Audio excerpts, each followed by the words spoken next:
In a cold winter of 1947, deep inside a forgotten part of Kentucky, a government worker stepped inside a wooden cabin and witnessed something he could never unsee. What appeared to be a poor home at first glance soon revealed horrors beyond anything expected. This was not only about hunger or lack of money. This was the result of choices made by a family that ignored every warning of nature. 3 complete generations lived together, but their relationships were not based on love or tradition. They were tied by something far worse. A dark agreement between 2 sisters that would lead to the most broken bloodline ever seen in that county's history.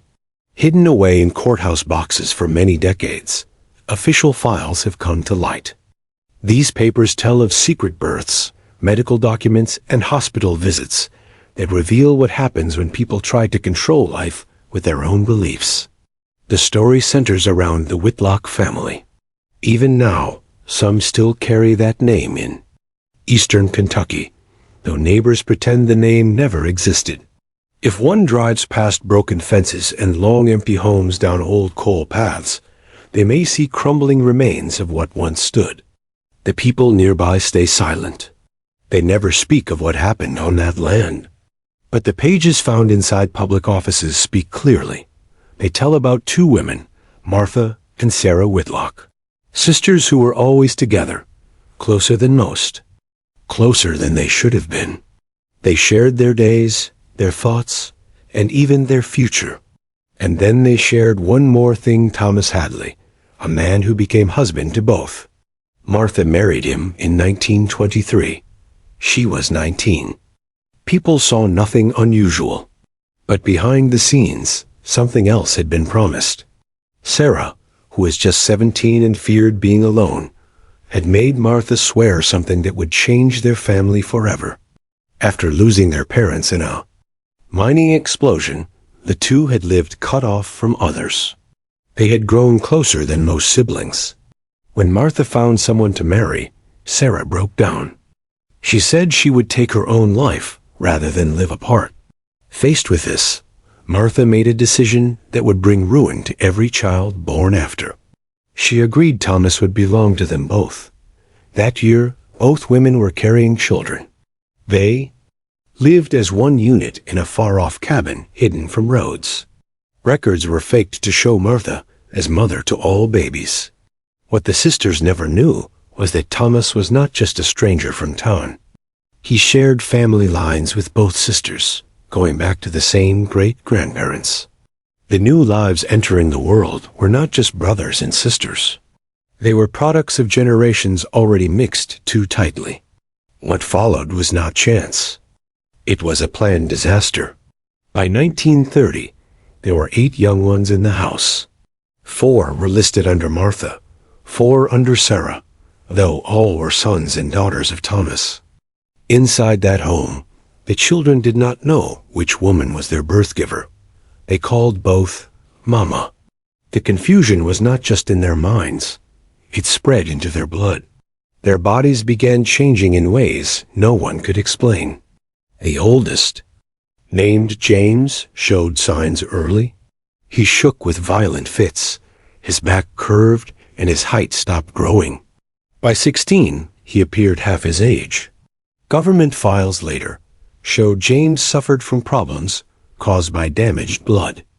These included twisted bones, failing nerves, and a type of brainstorm that attacks only those whose parents share too much blood. Mary came soon after. She belonged to Sarah. Her face was shaped differently.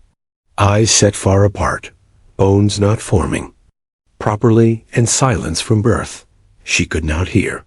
Her head was uneven, her mouth split, and her look frightened those around her. She never stepped out. She stayed locked inside. Those around said prayers, thinking she was cursed. But science later gave answers. It was not spirits. It was what happens when life is pushed past its natural limits. More children came. Some never breathed beyond the first few hours. Doctors blamed poor feeding or unknown illnesses. But deeper. Studies showed their hearts, livers, and lungs were never formed to survive. Despite watching their sons and daughters fade, Martha and Sarah blamed wind, evil, or fate. They never blamed their choice. They believed they had been punished for sins that had nothing to do with love or marriage. What they could not accept was that they had created their own storm. In 1940, the next horror unfolded. James, weak and broken, made a child with Mary, the sister who could not hear, could barely speak, and whose head remained shaped by suffering. That child was born broken beyond belief. It had no lungs that worked. Its heart sat on the wrong side. Its mind never woke up. A doctor who saw the baby later wrote that no human had ever been born in such a state. Yet the sisters took this, not as a sign to stop. They saw it as a challenge. They wanted to keep the blood pure. They believed that would fix the sickness. They told their children to marry each other, and the blood grew darker. By 1942, 3 more infants came from inside that same group. These babies carried troubles never seen together. Some could not stand, some could not see, some could not think beyond a newborn's level. One had bones too soft to support its frame. Its organs were not where they belonged. It lived in pain for years, unable to understand where it was or who held it. A new figure, Dr. William Patterson, saw the decline. He wrote what he saw in secret books. He called their home a place where nature had been turned upside down. He blamed himself for helping them survive longer, saying he only made the pain. Last, in 1947, the man from the state office, Robert Mills, was sent to look into missing reports. He entered the home with a pen and found more than he ever wished. Inside were 17 bodies, sharing a space with no heat, no clean water, and no way to stay safe. What shocked him most were not the broken walls or missing windows. It was what lived inside those children. Some did not talk. Some had no idea anyone else existed. Some stared into nothingness.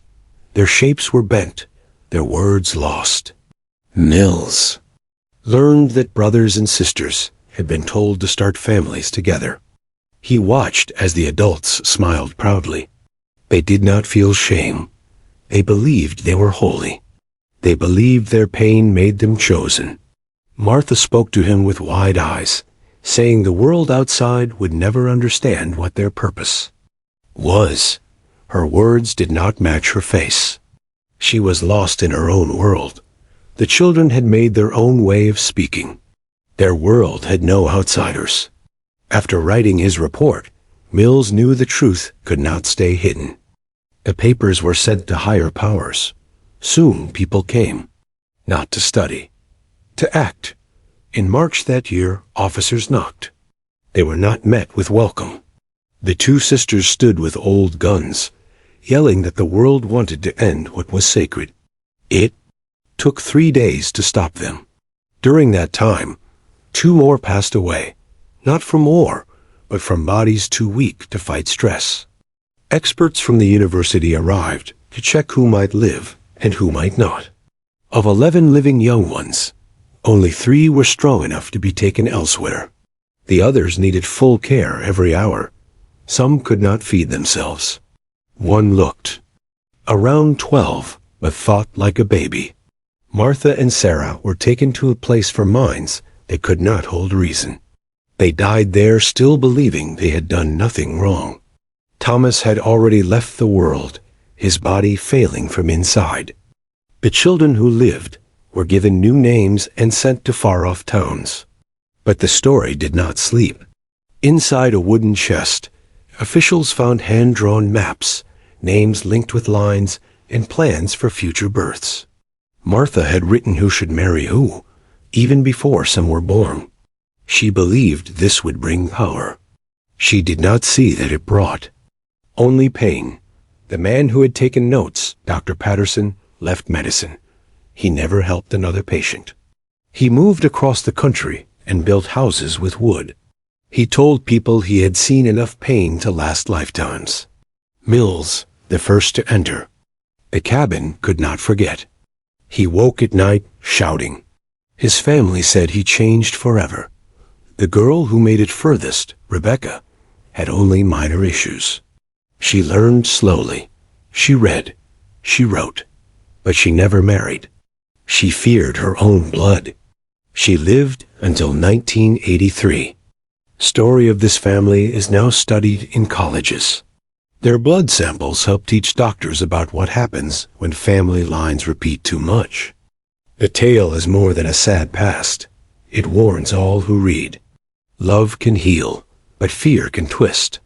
These sisters were not monsters. They were afraid. Afraid to be alone. Afraid of the world. Afraid to change.